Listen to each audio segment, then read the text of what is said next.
Os irmãos, vamos abrir em Josué capítulo 20.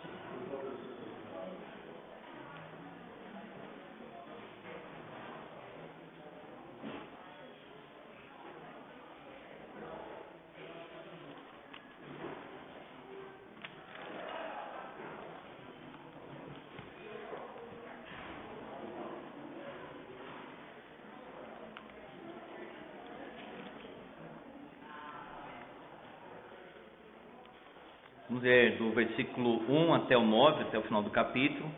E depois, capítulo 21, apenas os versos finais. Vamos ler então Josué capítulo 20, versículo 1. Disse mais o Senhor a Josué: fala aos filhos de Israel: partai para vós outros as cidades de refúgio de que vos falei por intermédio de Moisés, para que fuja para ali o homicida que por engano matar alguma pessoa sem o querer, para que vos sirvam de refúgio contra o vingador do sangue. E fugindo para alguma dessas cidades, pôr-se-á à porta dela e exporá o seu caso perante os ouvidos dos anciãos da tal cidade. Então o tomarão consigo na cidade e lhe darão lugar para que habite com eles. Se o vingador do sangue o perseguir, não lhe entregarão nas mãos o homicida, porquanto feriu a seu próximo sem querer e não aborrecia antes. Habitará, pois, na mesma cidade até que se compareça em juízo perante a congregação, até que morra o sumo sacerdote que for naqueles dias. Então tornará o homicida e voltará à sua cidade, à sua casa, à cidade de onde fugiu. Designaram, pois, solenemente Quedes na Galileia, na região montanhosa de Naphtali, e Siquém na região montanhosa de Efraim, Kiriate Arba, ou seja, Hebron na região montanhosa de Judá. Da além do Jordão, na altura de Jericó, para o oriente, designaram Bezer no deserto, no planalto da tribo de Ruben, e Ramote em Gileade, da tribo de Gade, e Golã em Bazã, da tribo de Manassés. São estas as cidades que foram designadas para todos os filhos de Israel e para o estrangeiro que habitava entre eles, para que se refugiasse nelas todo aquele que por engano matasse alguma pessoa, para que não morresse às mãos do vingador do sangue, até comparecer perante a congregação. Josué capítulo 21, versículo 40 até o fim. Todas estas cidades tocaram por sorte aos filhos de Merari, segundo as suas famílias, que ainda restavam das famílias dos levitas, 12 cidades. As cidades, pois, dos levitas, no meio da herança dos filhos de Israel, foram ao todo 48 cidades com seus arredores, cada uma das quais com seus arredores em torno de si. Assim foi com todas estas cidades. Dessa maneira deu o Senhor a Israel toda a terra que jurara dar a seus pais, e a possuíram e habitaram nela. O Senhor lhes deu repouso em redor, segundo tudo quanto jurara a seus pais. Nenhum de todos seus inimigos resistiu diante deles. A todos eles o Senhor lhes entregou nas mãos. Nenhuma promessa falhou de todas as boas palavras que o Senhor falar à casa de Israel, tudo se cumpriu. Amém. Observe este verso final. Nenhuma promessa falhou de todas as boas palavras que o Senhor falara à casa de Israel, tudo se cumpriu. Meus irmãos, agora, e especialmente no final da nossa vida, se é que sabemos, mas pensando na velhice, quando ficarmos idosos, nós chegaremos à mesma conclusão. Se você parar agora e olhar para trás, vai ter a mesma convicção no coração. De tudo o que Deus falou e é bom, nada falhou. E olhando para agora e para frente, nós podemos ter a mesma convicção. Nenhuma promessa, aí que podemos colocar no futuro, pela fé, falhará de todas as boas palavras que o Senhor falara à casa de Israel, e que falou para nós também. Tudo se cumprirá. Não precisamos, não podemos, não devemos duvidar do que Deus diz. A própria Bíblia afirma: provai, prova, experimenta, provai e vede que o Senhor é bom. Repouso, cumprimento da promessa e descanso para o povo de Deus. No capítulo 20 e 21, Deus demonstra cuidado com o seu povo de Israel, pelo menos duas áreas: justiça criminal e adoração, que envolve o ensino. A sessão então finaliza de uma forma assim, sumária, como se estivesse dizendo o seguinte: o resumo de tudo isso é: Deus cumpre a sua palavra com fidelidade. Depois de caminharmos até aqui, capítulo 1 até 21, nós podemos dizer o seguinte: Deus cumpre a sua palavra. E é isso, o resumo de toda a história. Será este o resumo da história final: a palavra se cumprirá. Deus é fiel, Deus é justo, Deus é verdadeiro. Aqui, Josué está simplesmente cumprindo o que Deus havia ordenado antes. Você tem referências cruzadas, você pode ver Números 35. Lá nós temos as cidades de refúgio. A cidade de refúgio, nós tínhamos 6.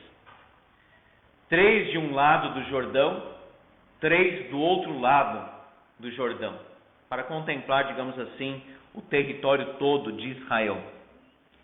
Então, o lado do Jordão, entre o rio Jordão e o Mar Morto, é chamado de Cisjordânia. Além do Jordão, Transjordânia, por isso que chama Transjordânia. Tínhamos 6 cidades de refúgio. Não é uma prisão, irmãos. Não é. Não é equivalente de prisão. Porque aquele que matou o outro com a intenção de matar, este deveria ser morto em Israel.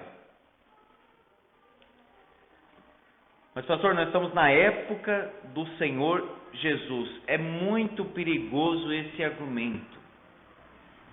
Como se o Senhor Jesus fosse outro e não do Antigo Testamento. Como se o Deus do Antigo Testamento fosse justiça e o do Novo, amor. Meus irmãos, a ideia de justiça em Deus é a ideia de retidão. Na língua original hebraica, às vezes a palavra é traduzida por justiça, às vezes é traduzida por retidão, porque se confunde, é a mesma ideia, é a coerência, é a precisão da santidade de Deus. Então Jesus, ele é o mesmo para sempre. A justiça da pena capital, ou lei de talião, ou pena de morte, é um princípio eterno de equivalência. Eu não quero entrar numa discussão aqui social, se deveríamos ter ou não aqui no Brasil, se deveria ter ou não em outro lugar. Eu estou falando do princípio bíblico. A vontade de Deus é a pena de morte, sim. Seria melhor se estivesse no nosso país? Seria, porque a vontade de Deus não é a melhor.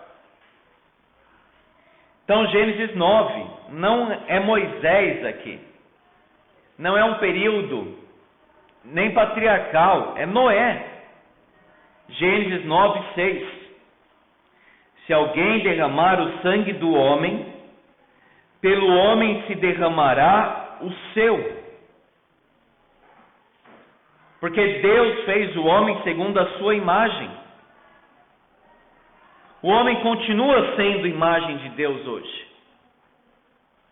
uma imagem desfigurada, uma imagem enfraquecida, uma imagem reduzida comparada à de Adão antes da queda. Mas ainda permanece esse princípio.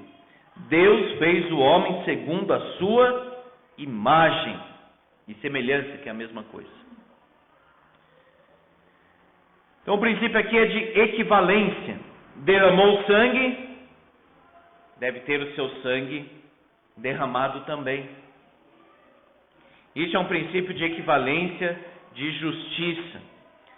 Outro princípio de equivalência de justiça: roubou alguém, então deve devolver o que foi furtado e mais, por causa do dano moral e outras coisas.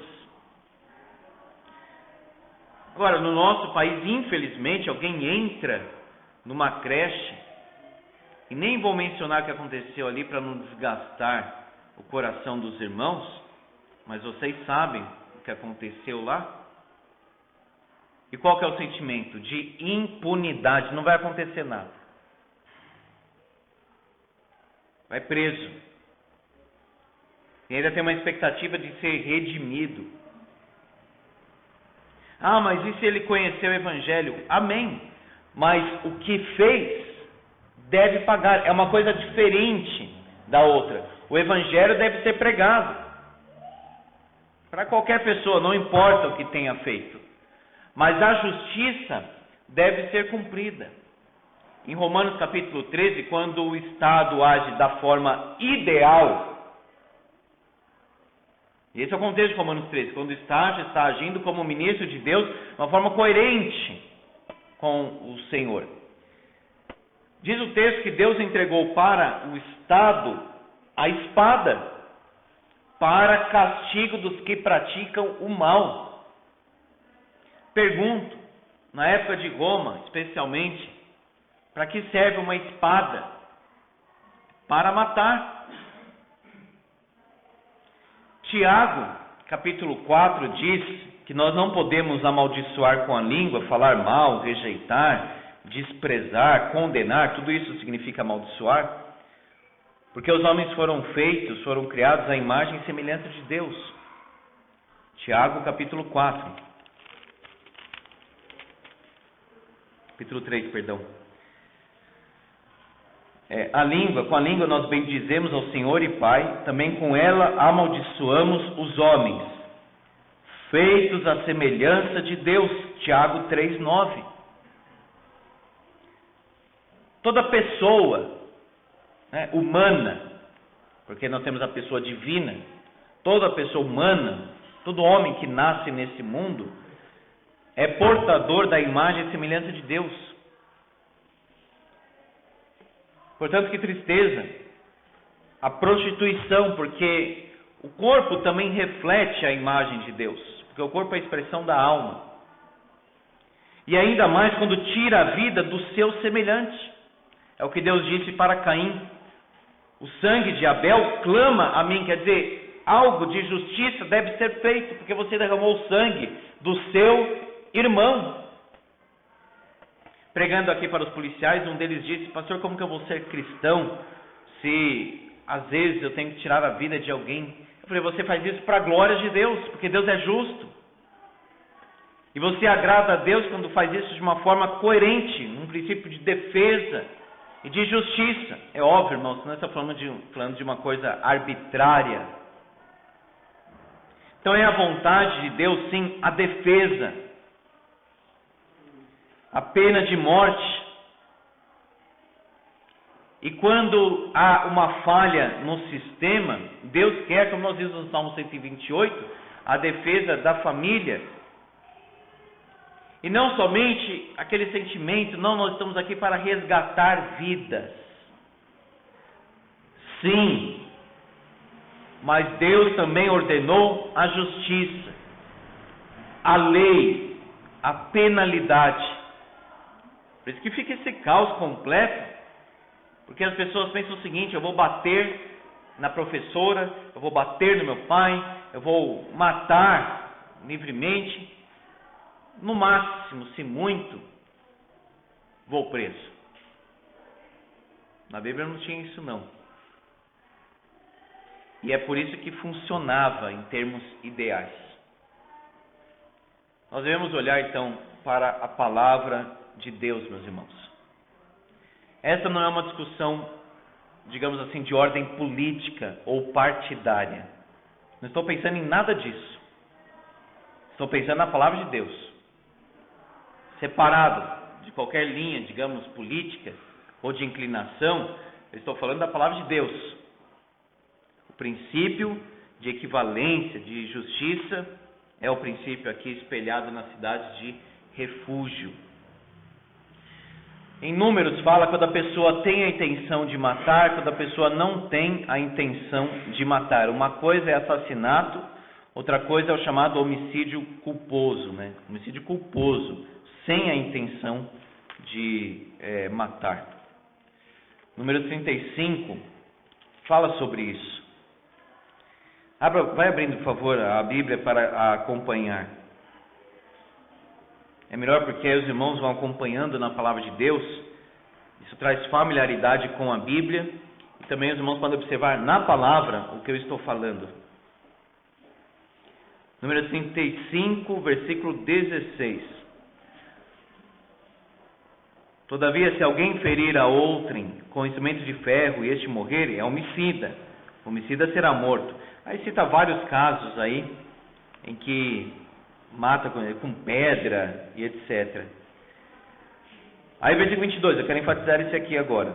Porém, se o empurrar subitamente, sem inimizade, ou contra ele lançar algum instrumento sem mau intento, ou não vendo deixar cair sobre ele alguma pedra que possa causar-lhe a morte, e ele morrer, não sendo ele seu inimigo, nem o tendo procurado para o mal, então a congregação julgará entre o matador e o vingador do sangue, segundo estas leis, e livrará o homicida da mão do vingador do sangue, e o fará voltar à sua cidade de refúgio, onde se tinha acolhido. Ali ficará até a morte do sumo sacerdote, que foi ungido com um santo óleo.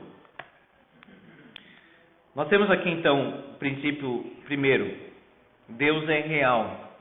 Existe um princípio de lei em absoluto. Nós não temos uma liberdade que fere outros pontos. A liberdade é de acordo com o próprio Deus. E eu diria até de acordo com a própria natureza humana. Por exemplo, esse exemplo quem dá é o autor Timothy Keller. Se você pegar um peixinho, tira ele do aquário e joga ele no meio do mato e diz assim: agora você é livre, seja feliz. O que o peixinho vai? O que vai acontecer com o peixinho? Ele vai morrer. Uma ilustração assim simples, mas que encaixa bem na nossa sociedade. Se você dizer a alguém assim: olha, você é livre agora. A pessoa tem um sentimento seguinte: então eu vou cair na prostituição, nas drogas e tudo mais. Essa pretensa liberdade, na verdade, é uma escravidão. Escravidão dos desejos. Hoje à noite eu vou falar em Romanos que nós somos escravos do Senhor Jesus Cristo. Mas é uma doce escravidão. Vou explicar o que é isso. Portanto, Deus, em seu ser, é santo, justo e bom. O princípio aqui do texto é o princípio da dignidade humana. Meus irmãos, nós precisamos ter isso em mente. A dignidade humana, porque as pessoas foram criadas à imagem e semelhança de Deus. A exposição do corpo banal é um ataque à dignidade humana. Zombar de alguém é um ataque à dignidade humana.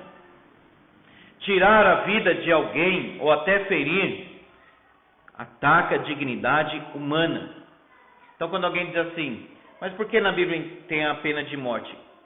Não tem a questão da dignidade humana? Não, é justamente porque tem essa questão que tem a pena de morte. O princípio de equivalência da justiça e da dignidade humana. E terceiro, por causa do pecado. Porque senão há uma licença para cometer o mal. Amados irmãos, nós sabemos o que somos, do que somos feitos. Nós somos pó, nós somos pecadores. Se Deus não agir na nossa vida, nós somos maus. Potencialmente podemos fazer qualquer coisa. Aquele Estado Islâmico terrível, quando nós olhamos, se nascêssemos lá e Deus não agisse no nosso coração, estaremos no mesmo caminho, se não pior. Potencialmente podemos fazer qualquer coisa. Abacuque estava perplexo nos seus dias, estava sofrendo muito, e ele diz: Senhor, até quando? Clamarei eu e não me escutarás, gritar-te-ei violência e não salvarás. O que ele está dizendo é o seguinte: Deus, parece que eu oro e não acontece nada. Cadê o Senhor? Por que me mostras a iniquidade e me fazes ver a opressão? A destruição e a violência estão diante de mim, a contendas e litígios se suscita. A lei se afrouxa e a justiça nunca se manifesta. Quando pensa assim, não pode acontecer isso, não é possível que eles vão tomar essa decisão. Eles tomam. Não é possível que o ladrão será solto. É solto. Não é possível que vão defender aquela pessoa. É defendida. Falando de Israel, falando do Brasil, Estados Unidos, tudo. Perverso cerca o justo, a justiça é torcida. Acontece o que estava acontecendo lá em Jeremias. O que é bom é chamado de mal. O que é mal é chamado de bom. A inversão dos valores sociais. Então, para refrear o homem, nós precisamos de uma lei. Nós precisamos da penalidade. E é justamente por isso que nós tínhamos essa cidade de refúgio. Para a intenção, para a pessoa que não teve a intenção de matar. Ela não teve. Agora, vamos supor, não teve a intenção de matar, acabou matando lá a mãe de alguém.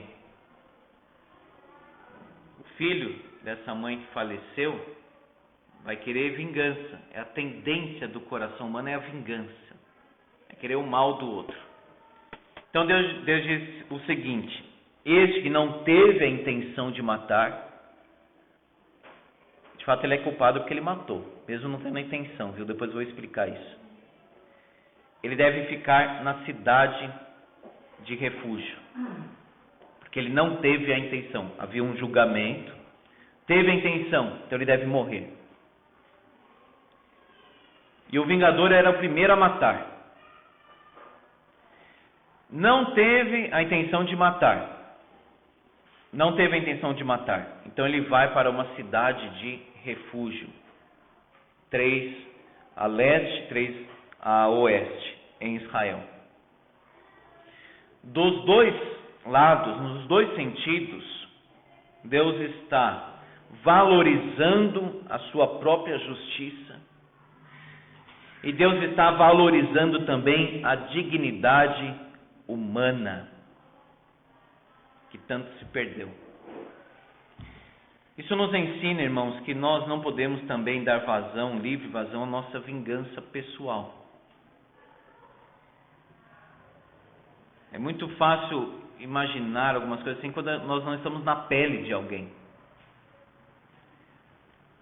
Mas imagina alguém de uma forma assim descuidada, porque os exemplos aqui são exemplos de descuido, de forma acidental, a pessoa até um pouco estabanada, às vezes faz com que alguém muito próximo a nós venha a falecer. O que é que brota no coração? Vingança. A cidade de refúgio, então, era um meio para conter esse desejo de vingança. Diz aí o vingador do sangue. Deus, então, ele trata aqui em termos proporcionais ao que foi feito. Cidade de refúgio para quem não teve a intenção de matar. Nós temos aqui o valor da vida humana. Isso amplia para várias questões, irmãos. O aborto, aos olhos de Deus, é uma abominação. Volto a dizer, essa discussão não é política, essa discussão é bíblica. Nós estamos falando de questões bíblicas aqui. Não estou falando de um candidato ou de outro, de partido ou de outro. Então, antes disso, a palavra de Deus diz: o aborto é um assassinato. Porque a vida é digna. Ah, mas e aquela vida que não está com Deus também? Não importa. A própria pessoa, por ser imagem e semelhança de Deus, é digna. Nós temos que respeitar, nós temos que amar, nós temos que preservar todas as vidas. Quanto mais uma totalmente inocente, no sentido assim de nem conseguir se defender. Aí começa uma discussão: quando começa a vida? Quem vai definir isso?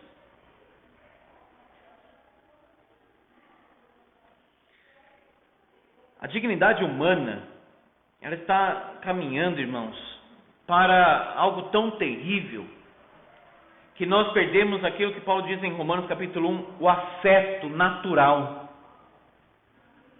Então, quando se bate, se mata, se ofende, não sente nada. Ninguém pode dizer: não, mas isso é num caso extremo, de uma pessoa psicopata. Não é, irmãos. É a falta do amor. O amor na família, o amor na igreja, o amor nos livros, o que a pessoa lê, o que a pessoa vivencia. Vai ficando uma cidade, né, uma sociedade monstruosa. Eu trabalhei uma vez num bairro, as crianças conviviam com a morte ali diariamente. Quando tinha um corpo estendido no chão, com um saco preto em cima, as crianças estavam brincando com ele. Sabe o que elas faziam? Elas sabiam o que tinha embaixo daquele saco. Elas pulavam e continuavam brincando. Elas não se assustavam mais. Porque o princípio da dignidade humana está cada vez mais perdido. Por falta de respeito, por falta de consideração, falta de amor, excesso de violência em tudo. Videogame, televisão, violência, sangue. Desde pequenininha a pessoa vai se acostumando com isso, na música também. Ódio, e ódio, e ódio. Uma sociedade tão estressada, abrupta, sem a dignidade, o princípio da dignidade humana. Quando Israel atingiu um dos piores níveis que poderia, Israel, logo depois de Josué, vem Juízes. Uma mulher que foi abusada a noite toda, um relato até difícil de ler, muito mais de pregar. Chegou a morrer apoiada na coluna. Depois o sujeito cortou em 12 pedaços essa mulher e mandou para as tribos de Israel. Quer dizer, que nível é esse? O texto diz: naquele tempo não havia rei em Israel. Cada um fazia o que achava mais reto. E quando a pessoa não tem como achar o que é reto? Cada um fazia o que achava, o que pensava, o que dava na cabeça, fazia. É duro ler Juízes e ter a impressão de que nós estamos nisto, caminhando para pior. Por isso, irmãos, na Bíblia nós temos o princípio: pena equivalente ao ato, equivalência de justiça, exemplo. Você tem um exemplo, isso já é um aviso para você. Também não vou fazer a mesma coisa. Exemplo. Mas também o princípio da dignidade humana. Não teve a intenção de matar, então fica numa cidade separada para não ficar exposto ao vingador. Não deveria ter feito, foi descuidado, então é culpado. Mas não teve a intenção, não é a mesma proporção de culpa. A soberania então de Deus aqui é clara. É um princípio eterno, é um princípio criacional. Não é circunstancial, Israel, lei civil de Israel, não. É criacional. Deus criou o homem à sua imagem e semelhança. Deus instituiu a família. É um princípio criacional. Você vai lá na criação para trazer este princípio. Por isso que está em Gênesis 9. Derramou o sangue, derramará o seu, porque Deus fez o homem à sua imagem e semelhança. Além disso, meus irmãos, dessas 6 cidades de refúgio, nós tínhamos, como nós já falamos, as cidades dos levitas, que não receberam uma herança em particular, porque o Senhor era a herança deles, eles deveriam viver para Deus. Mas eles tinham 48 cidades, diz Josué 21, 41. 48 cidades. Uma equivalência de 48 pontos de ensino em Israel. Para que o povo tivesse livre acesso ao levita, para que recebesse a instrução, para que buscasse a instrução também, quando isso fosse necessário. Uma afronta a qualquer ser humano é uma afronta a Deus. E tirar a possibilidade do ensino é entregar à sociedade essa desvalorização do homem. Se o povo não tem Bíblia, se o povo não tem exemplo, se o povo não tem ensino ético, de ética, cidadania, o que vai acontecer? Uma diretora da escola certa vez me disse o seguinte: professor, tinha uma menina aqui usando roupas mais do que indecentes, porque o indecente hoje tem virado normal. Então ela superava o indecente, mais do que indecente, ela falou. Eu chamei a mãe para conversar. A mãe estava pior do que a filha. E ela quis dizer o seguinte: olha para o lar, para os pais, entende muito dos filhos.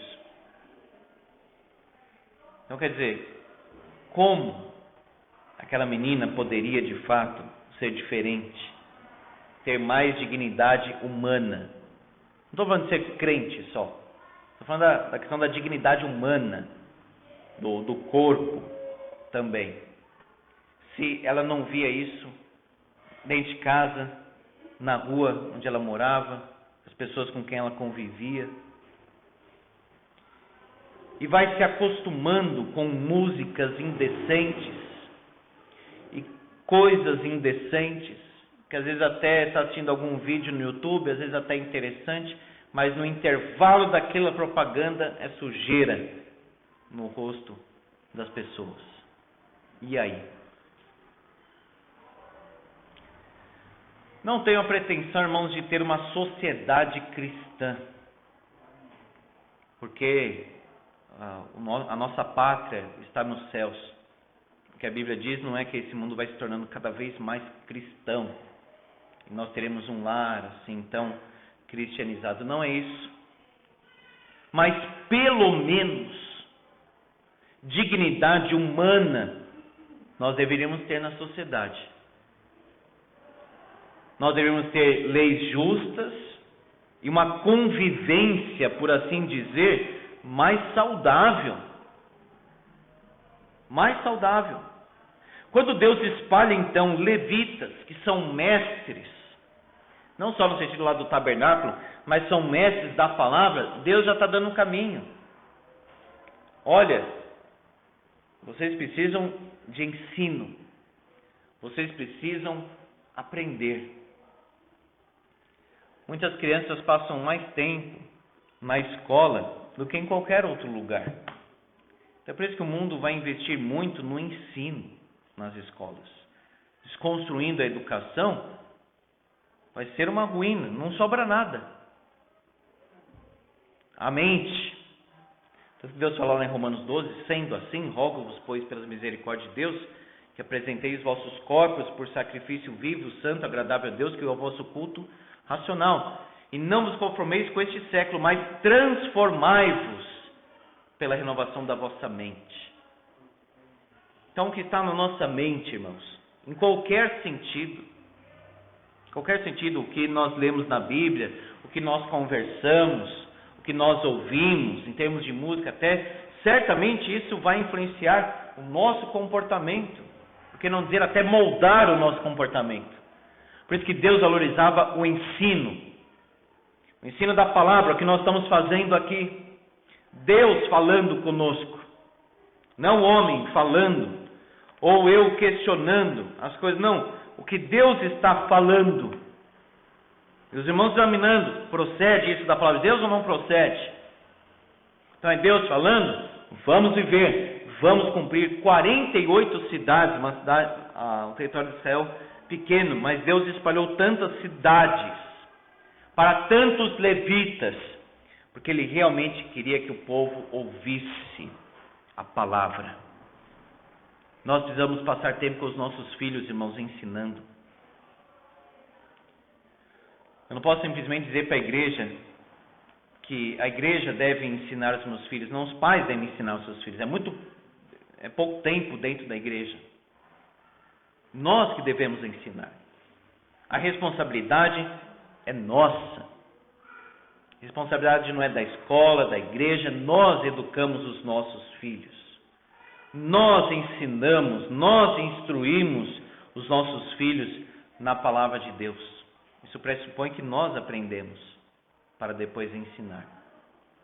Porque antes de dizer essas palavras, tu as inculcarás a teus filhos, lá em Deuteronômio 6, Deus disse para os pais, essas palavras que hoje eu te ordeno estarão no teu coração. Aí depois diz, tu as inculcarás a teus filhos. Meus irmãos, se a igreja não valoriza o ensino da palavra, estou falando de igreja assim de modo geral, essa igreja está perdida. Mas nós passamos 1 hora aqui louvando a Deus. Pregação 15 minutos, 10, máximo 15. Louvor 1 hora. Isso está errado. Sabe porque o que gera louvor na Bíblia é o ensino. É o que nós aprendemos com Deus, é o que nós ouvimos sobre Deus na pessoa do seu Filho Jesus Cristo.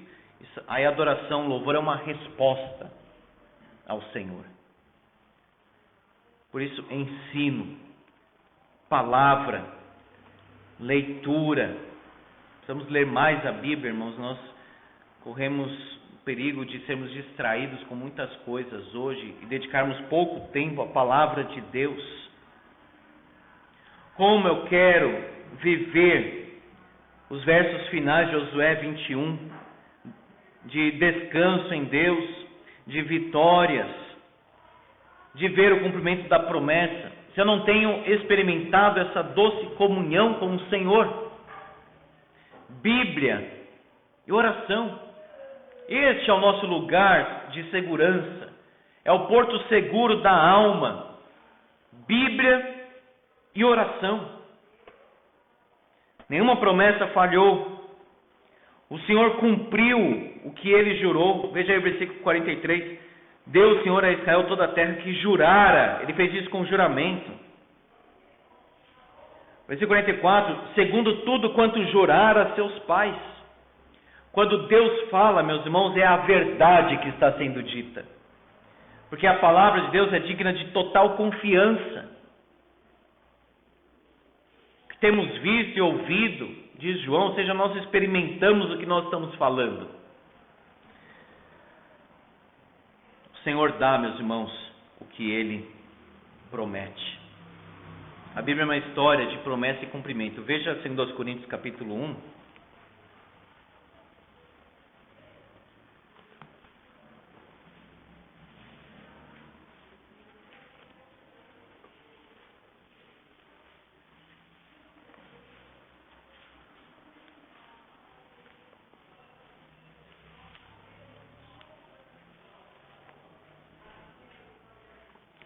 Versículo 20, 2 Coríntios 1, 20.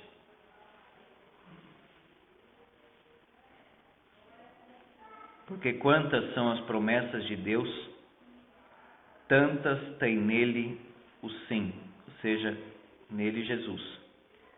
Porquanto também por ele, por Jesus, é o amém, para a glória de Deus, por nosso intermédio. Irmãos, Jesus Cristo, Ele é o cumprimento da promessa de Deus, e toda promessa de Deus se cumpre por causa dele. É isso que Paulo está dizendo aqui. Por exemplo, quando João, na sua primeira carta,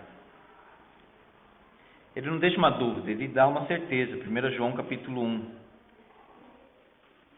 versículo 9. Se confessarmos os nossos pecados, Ele é fiel e justo para nos perdoar os pecados e nos purificar de toda injustiça. Quando nós falamos de fiel, nós falamos assim de veracidade, ou seja, dá para confiar. Deus não vai agir de uma forma contraditória jamais. Então veja, se nós confessamos, se nós falamos para Deus, Deus, eu pequei mesmo, eu pequei. Agora, por Jesus Cristo, pela obra do Senhor Jesus, pela pessoa de Jesus, na tua presença, eu peço perdão. Se a pessoa falou isso com sinceridade no coração, é impossível que Deus não perdoe. É isso que João está dizendo. Ele é fiel e justo para nos perdoar. Por exemplo, eu não vou orar para Deus dizendo assim, Deus, se for da tua vontade, me dê sabedoria. Sabe por quê? Eu não tenho que duvidar que é a vontade de Deus, uma coisa que Ele disse que é a vontade dEle. Deus quer que seus filhos tenham sabedoria. Então Tiago diz, não peça duvidando, neste caso, estou falando. Porque Deus dá sabedoria àquele que pede, e dá liberalmente, nada impropera, ou seja, não lança em rosto o pecado. Portanto, nós podemos orar, Deus, de acordo com a tua palavra, de acordo com a promessa da tua palavra, eu clamo. Porque não é porque Deus prometeu que a gente vai também ordenar alguma coisa, isso é uma aberração, determinar, ordenar. De acordo com a promessa da tua palavra, eu clamo para que o Senhor me dê sabedoria. Se eu orei com sinceridade, se eu orei com fervor, se eu orei em nome do Senhor Jesus, ou seja, confiando na obra de Jesus, Deus me dará. Isso não quer dizer que, como esse copo com água aqui, Deus vai derramar sabedoria assim na cabeça. É claro, o Espírito Santo vai agir para que a pessoa vai, através das próprias circunstâncias, adquirir esta sabedoria. Deus tem os seus meios de dar sabedoria. Deus tem o tempo das medidas em que Ele dá a sabedoria. Mas o fato é, Ele dá. Em Tiago 1, a sabedoria ali é especialmente para enfrentar as tribulações, as provações. É como se nós estivéssemos dizendo o seguinte, Deus, eu não sei lidar com essa questão. Eu não sei lidar com essa pessoa. Eu não estou conseguindo lidar com essa situação. Me ensina. Me dá sabedoria, Senhor. Aí vai ler a palavra. Deus irá aplicar a palavra de uma forma muito especial ao coração. Isso é derramar sabedoria. Deus colocará na vida dessa pessoa um irmão, talvez já passou pela mesma circunstância. Aí ele conta o que aconteceu e tal. Deus está dando sabedoria. E etc. Agora, certamente eu estou enfermo. Eu posso orar, Deus, se for da tua vontade, me cura. Porque eu não sei se é da vontade de Deus. Talvez o melhor para mim nesse momento seja exatamente essa doença. O melhor para Paulo era aquele espinho na carne, uma trave na carne dele. Algo terrível. Mas ele aprendeu, a minha graça te basta, o Senhor falou para ele. Porque o poder se aperfeiçoa na fraqueza. Imagina Paulo orgulhoso. Não seria o mesmo Paulo. Não teria as mesmas experiências. Não teria feito a mesma obra. Então aquele espinho na carne dava um fruto abençoador na vida dele, que era mantê-lo humilde. ele teve privilégios muito grandes, revelações, para Deus mantê-lo ali humilde, espinho na carne. Ah, mas Paulo era soberbo? Meus irmãos, é a inclinação de todos nós, viu? Muitas vezes basta bem menos do que ele experimentou para a gente já começar a achar alguma coisa. Deus nos faz descer, fica aí. Aí é o seu lugar, confie em mim e se alegre em mim, e não no que eu estou te dando. Porque até aquilo que Deus nos dá, meus irmãos, por causa do nosso pecado, podemos usar contra Ele. Ao invés de dar glória a Deus, dá o próprio nome. Não a nós, Senhor, não a nós. Vamos repetir, não a nós, mas ao Teu nome dá glória. Seja glória ao Teu nome, por amor da Tua misericórdia e da Tua fidelidade. Portanto, Deus cumprirá, meus irmãos, as Suas promessas na nossa vida. E que isso não seja uma coisa tão ridícula, até eu diria, como a igreja evangélica brasileira tem feito. Eu vim aqui para que a promessa se cumpra na minha vida. Eu quero ser curado, eu quero ter emprego, eu quero ser próspero, eu quero ter sucesso. Isso é servir Mamon e não a Deus, o Deus das riquezas. As promessas de Deus não são dessa categoria.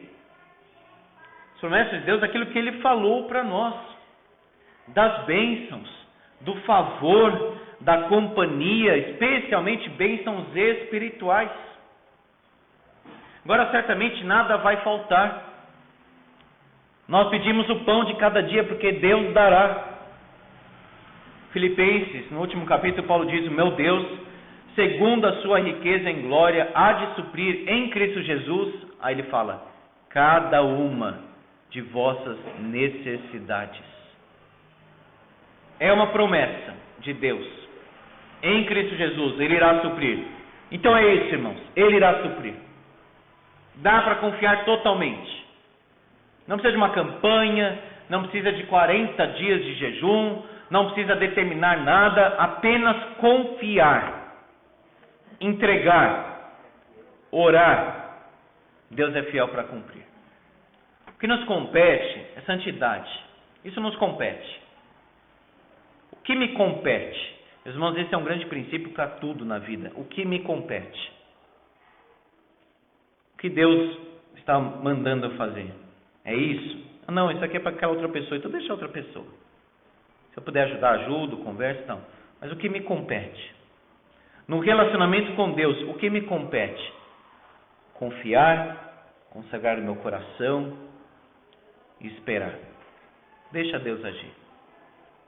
Deixa Deus cumprir sua palavra, sua promessa na sua vida. Não queira interferir. Não queira dizer assim: Deus está demorando muito. Até orar, Deus permite que se faça para desabafar com Ele.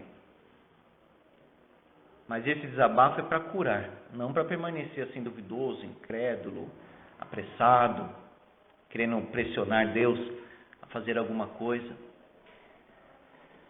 Meus irmãos, cada vez nós somos mais acelerados, pouca concentração. Cada vez mais a vida está prática, mas isso é bom, né? A praticidade das coisas. Mas isso traz também outra coisa, que é a agitação.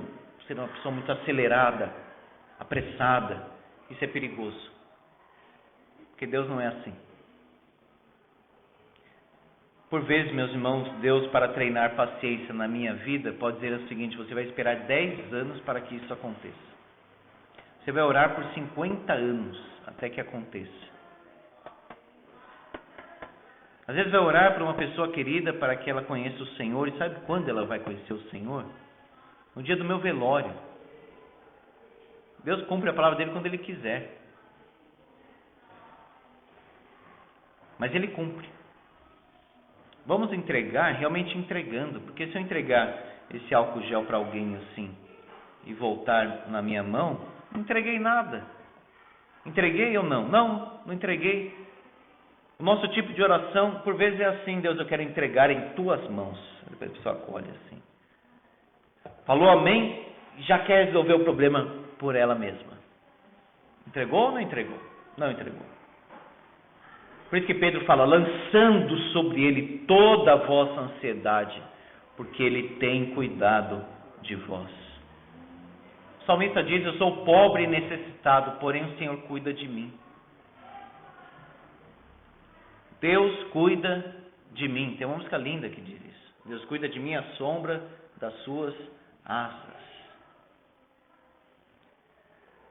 Uma promessa que pode se cumprir em Cristo Jesus.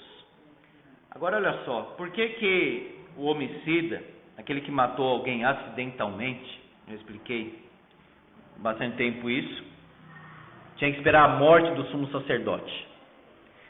Porque veja, se ele saísse da cidade de refúgio para outro lugar, o vingador poderia matar ele. Está escrito que podia. Agora, se o sumo sacerdote morresse, aí ele poderia sair da cidade de refúgio. Porque mesmo sendo acidentalmente, tanto que Levítico fala de um pecado que é o pecado por ignorância. Ah, não sabia, mas deveria saber, não deveria? Ah, foi acidental, mas eu não posso cometer uma coisa acidental e falar assim, não tenho culpa. Então ele era culpado, ainda que não tivesse a intenção. Então é não tem essa agravante da intenção, tem uma atenuante. Ele era culpado, então. A morte do sumo sacerdote, então, era a substituição dele. A sua mente cristã já deve ter associado isso com o Senhor Jesus. Porque o nosso sumo sacerdote morreu, nós podemos viver. Esta é a única explicação possível de relação da morte do sumo sacerdote com o homicida que não teve a intenção de matar, né? O homicida culposo. Porque Cristo morreu por nós, Deus nos aceita. O perdão de Deus, irmãos, não é no vácuo assim. Não é só uma intenção generosa de perdoar. Então ele perdoa. O perdão de Deus é por causa do sacrifício de Cristo. Porque Jesus Cristo morreu por nós, nós podemos ter o perdão de Deus. De outro modo não poderíamos. Então é de graça, é pela graça para nós, porque custou para o Filho. Isaías 53 é o texto clássico para explicar isso. O castigo que nos traz a paz, que o meu pecado, o seu pecado merece castigo. É uma dívida. Não é um problema que nós temos que resolver. É uma dívida e não conseguimos resolver nada. Porque quem pode pagar? As pessoas dizem assim, eu preciso me perdoar. Então eu cometo o erro e eu mesmo me perdoo? Na verdade, eu preciso compreender o perdão de Deus sobre a minha vida e esquecer, aí sim. E viver. Porque Ele morreu por mim. Mas veja, tem um preço pago. Tem uma dívida. O escrito de dívida, diz Paulo aos Colossenses, que era contra nós e nos acusava.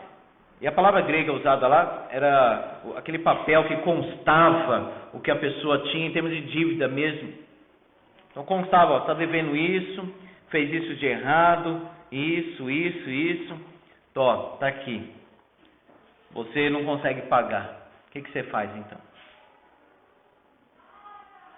O Senhor Jesus toma esse escrito de dívida e encrava na cruz, como quem diz, está pago. Por isso que Paulo diz, encravou na cruz, rasgou o escrito de dívida que é contra nós.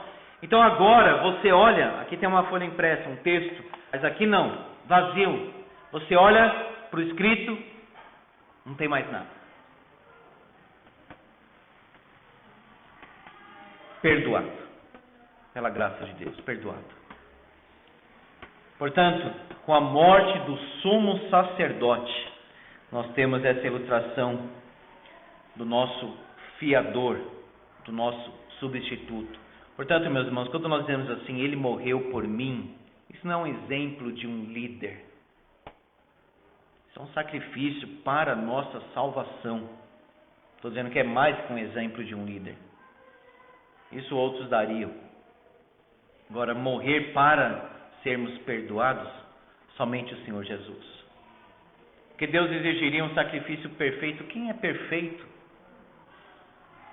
Quem pode viver sem pecar? O sumo sacerdote morrendo ilustra perfeitamente o Senhor Jesus Cristo, porque em Hebreus ele é chamado de o grande sumo sacerdote. Ele é o sumo sacerdote, ele é o sacrifício. E ele entra no santuário celestial e intercede por nós para que vivamos para ele eternamente. O sacrifício não parava. Anualmente tinha o dia da expiação. Todo Israel tinha que comparecer diante do Senhor. O sumo sacerdote, numa ilustração de transferência, impunha as mãos sobre o bode, chamado bode expiatório. Está lá em Levítico 18. E havia ali a ilustração da transferência, porque é certo que um bode não reteria os pecados sobre si, mas a ilustração era dada, ele impunha as mãos e confessava o pecado de Israel. E aí esse bode expiatório era enviado para o deserto, ou seja, para o esquecimento. Eu não devo carregar culpa no meu coração se Deus já me perdoou. Isso é muito melhor do que dizer eu tenho que me perdoar, como se eu fosse juiz de mim mesmo. Agora, se eu confiei em Jesus, a dívida está paga. É uma ilustração espiritual que Deus trouxe aqui. Deus é fiel para nos perdoar e Deus cessou os sacrifícios com a morte do seu Filho. Quando as pessoas falam assim para Jesus, o que nós devemos fazer para realizar a obra de Deus? O Senhor Jesus disse, crer. O que eu posso fazer por Deus? Comece pensando no outro sentido. O que Ele fez por mim?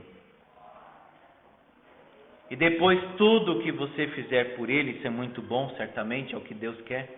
Mas vai ser porque Ele fez por você. Ele foi na nossa direção. Nós não podemos continuar, irmãos, buscando a salvação pela nossa própria força, tentando alcançar Deus pelo nosso próprio mérito, ou num sentido assim apenas de esforço intelectual. Nós conhecemos a Deus pela fé, numa experiência espiritual com Ele. Veja, o sumo sacerdote Jesus Cristo morreu por nós. Mas pastor, eu não sou assassino.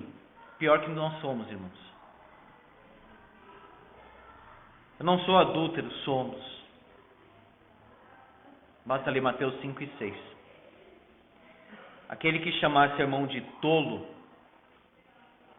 no coração, matou. Sabe quando eu falo assim, eu não quero mais cumprimentar aquela pessoa, no meu coração eu matei aquela pessoa. E Jesus disse, aquele que olhar para uma mulher, uma intenção impura no coração, já adulterou com ela. Alguém pode dizer, mas pastor, quem nunca fez isso? Essa é a ideia mesmo, todo mundo fez. Todo mundo está no mesmo barco de pecadores.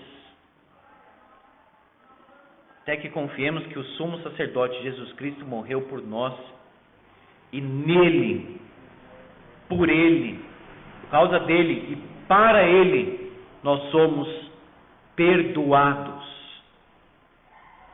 Quando nós compreendemos o perdão de Deus, nós de uma forma mais espontânea, mais livre, perdoamos os nossos irmãos.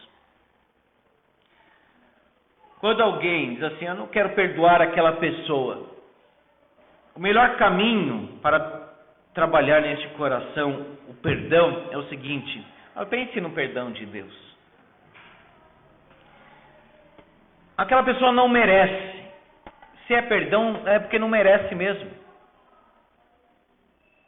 Nós não merecemos nenhum ato de bondade de Deus. Nenhuma gota nós merecemos. Se você ler a Bíblia e ver o que somos e quem Deus é, vai chegar nessa conclusão. Jacó chegou e disse: Senhor, eu sou indigno das tuas mínimas misericórdias. Mas o maior ato de bondade do Senhor, Ele fez ao enviar o seu Filho para morrer por nós. Então, quem tem consciência do pecado que habita aqui e da graça de Deus no ato do perdão, diz o seguinte: quem sou eu para não perdoar aquela pessoa? Portanto, até o vingador deveria perdoar aquele que matou o outro acidentalmente. O pastor Hernandes Dias Lopes tem uma história bonita no que se refere ao perdão, obviamente, porque um sujeito matou o irmão dele. Não foi nada acidental, foi com várias facadas. E o pastor Hernandes amava muito o irmão dele, irmão de sangue mesmo. Ele falou assim: se eu não perdoasse, aquela pessoa seria uma sombra na minha vida. Ia estar no carro, aquela pessoa, na consciência, a sombra da consciência. Caminhando, aquela pessoa. Constituir família, aquela pessoa. E é terrível, irmãos. Aí a gente vê que não perdoou porque a pessoa fica indo e voltando assim na cabeça. Nós não conseguimos comentar, nós não conseguimos conversar, nós não conseguimos ter o mesmo relacionamento que tinha antes. O que está faltando? Perdão. E entendendo o perdão de Deus sobre nós, que foi uma dívida infinitamente maior, quem somos nós para não perdoar alguém? A parábola que Jesus conta lá em Mateus 18, e a soma daqueles valores, o sujeito teria que viver várias vezes para pagar, e olhe lá se conseguiria. Quer dizer, nem a vida toda ele conseguiria pagar. Mesmo assim, foi perdoado. Aí encontrou outro na rua, pegou assim, o sujeito disse: paga-me o que me deves. Depois jogou na prisão. Não foi grato pelo perdão que recebeu. Por isso que não conseguia perdoar os outros. Quem somos nós para não perdoar alguém, então? Amados irmãos, que Deus faça diferença na nossa vida. Que o que Deus fez por nós seja exemplar, no sentido de fazermos a mesma coisa pelos outros. O vingador não pode caçar este homem, porque o sumo sacerdote morreu. Vamos confiar em Deus. Vamos ouvir a palavra de Deus. Vamos ter em mais conta aquilo que Deus fala na sua palavra. Resumindo, em termos de dignidade humana que permanece. Músicas imorais, danças imorais. E por vezes adultos ali aplaudindo aquela dança. O que é isso? Para onde estamos caminhando? Uma Sodoma generalizada. E quem procura preservar a dignidade humana, inclusive a dignidade do corpo, é tido como puritano, como crentão, como santão e etc. E que os jovens saibam que vão enfrentar muita humilhação. Quando tomarem a decisão por Cristo, falar assim: eu não vou ficar, não. Não vou ter relação sexual antes do casamento, não. Mas por quê? Não quer? Não é se quer ou não quer. É porque deseja viver de acordo com a palavra de Deus. É sempre melhor. Vamos respeitar a vida. Vamos orar para que este país, de acordo com a vontade de Deus, com a soberania de Deus, saia deste poço de injustiça, de frouxidão moral, legal e etc. Vamos orar pelas autoridades todas, não somente uma, mas todas, as autoridades constituídas, para que possamos viver dias melhores, para que tenhamos sanidade nos relacionamentos. Veja como Deus se preocupou com estas coisas na Bíblia Sagrada, e nós devemos ter também essa preocupação. O pecado é revelado aqui, sabe por quê? Assassinato. Um tirando a vida do outro, um semelhante tirando a vida do outro. Não por adequação de justiça, mas por ódio, vingança, mentira, injustiça. No julgamento tinha que ter testemunha. Quanto a nós, irmãos, vamos ouvir a palavra de Deus. Olha só, nenhuma promessa falhou de todas as boas palavras que o Senhor falara à casa de Israel. Tudo se cumpriu. No dia a dia, nós temos que pensar o seguinte: a palavra se cumprirá. Antes de enfrentar um desafio, uma adversidade, lembre-se da palavra: o Senhor guardará a tua saída, a tua entrada, desde agora e para sempre. Ou seja, o povo de Israel vivia a palavra. Eles se acostumaram a relacionar a palavra com a própria vida. Eu vou enfrentar isso, mas eu sei que Deus é por mim. O que a mim me concerne, o Senhor levará a bom termo.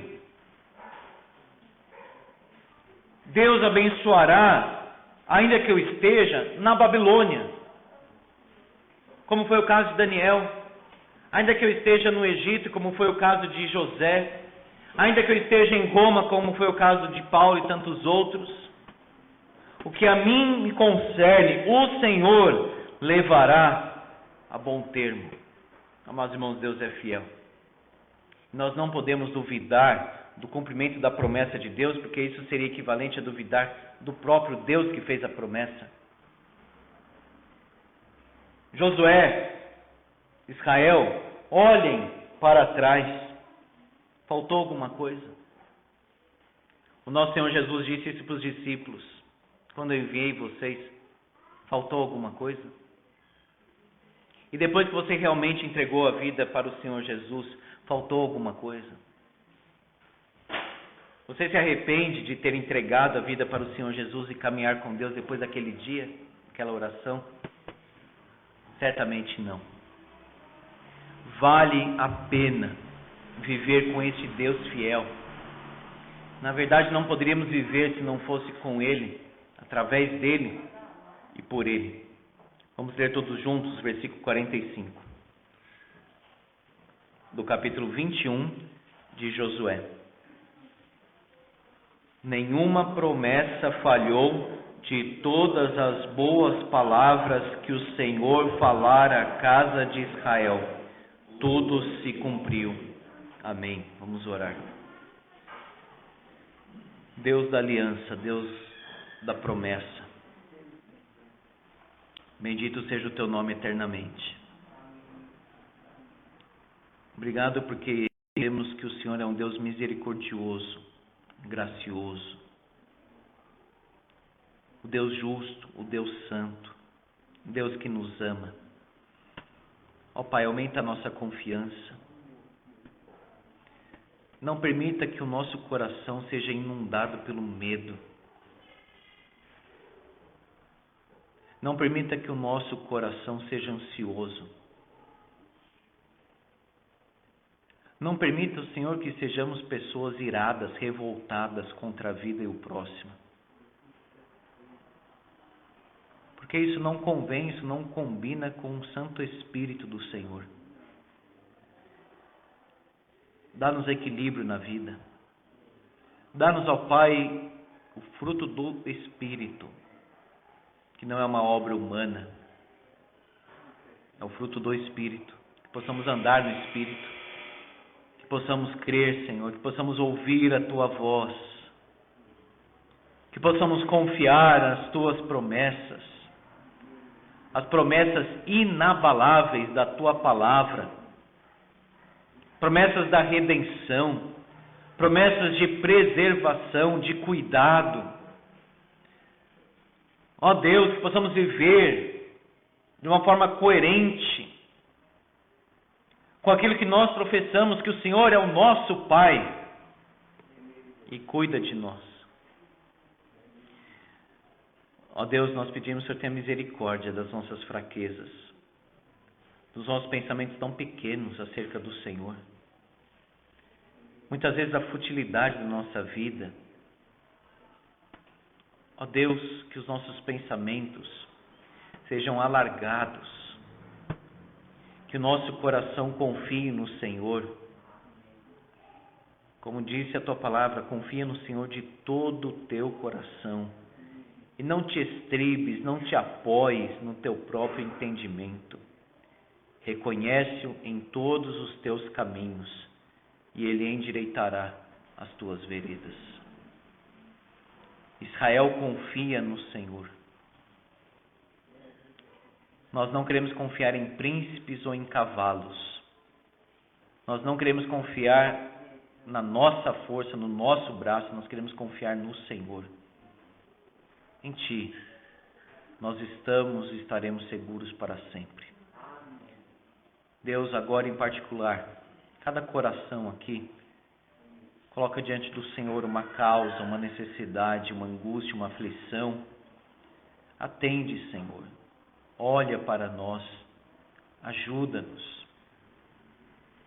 Porque a Tua palavra diz que o Senhor se inclina para ouvir o clamor do Seu povo. E nós pedimos que assim o Senhor faça. Em nome e para a glória do Senhor Jesus Cristo. Amém, Senhor.